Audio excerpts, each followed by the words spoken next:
پرسیاری لێ دەکەن ئەی پێغەمبەری خوا صلی الله علیه وسلم باشترین چاکترین کردەوە کامەیە؟ فەرموویەتی ئەو کردەوە ئەوەیە با کەمش بێ بەس بەردەوام بێ، واتە ئەگە کردەوەیەک خەیر و پاداش بێ بەردەوام نەبێ خەیریتیان نییە. هەر کردەوەیەک ئەو کردەوە خەیر و بەرەکەتی تایە با کەمش بێ بەس بەردەوام بێ. بۆیە پێغەمبەری خوا صلی الله علیه وسلم داوامان لێکا و بە دایکی ئیماندارانیش دەفەرمێ لە حەدیثێکی تردا لە فەرمایشتێکی تردا کە دەفەرمێ بەردەوام بە لەسەر کارە چاکەکان. ئەگە لە ڕەمەزاندا بوو پاشی ڕەمەزان بەردەوامی بدە بەم کارە چاکانە، دای مەخە کردەوەی چاکات. بۆ ئینسان ئیماندارە بێ لە مانگی ڕەمەزان وەک دەفتەرێ نەبێ ئێمە دایخین دامان خست ئەو کاتە بەرەکەتی نامێنێ.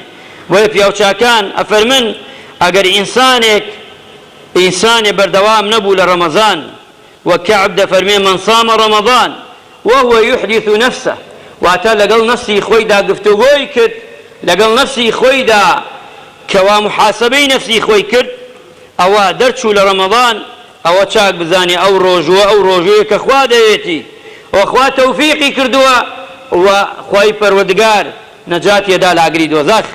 بۆیە دەفەرمون پیاوچاکانش کە پرسیاریان کردووە لێیان وتیانە وریابن هەر کەسێک ڕەمەضان نەچخاتەوە دوای ڕەمەضان وتیانە قال بئس القوم ألا يعرف الله إلا في الرمضان، واتە وتیانە ئەو قەومە بەداخەوە قەومێ دێ بەس لە ڕەمەضانانە خوا دەناسن، دوای ڕەمەضان خوا ناناسن نەعوذ بالله. واتە بەس ڕەمەضان عیبادە دەکەن، سە خەڵکی وایە بەس لە ڕەمەضانە نوێژ دەکا، دوای ڕەمەضان نازانێ نوێژ چییە تا ڕەمەضانەکەی تر. خەڵکی وایە ڕۆژوو دەگرێ بەڵێ واجبە ڕۆژوو وەک نوێژ نییە، بەڵام دوای ڕەمەضان سێرەکەی قەت ڕۆژووتیان ناگرێ عیبادەتەکە تەرکەکە.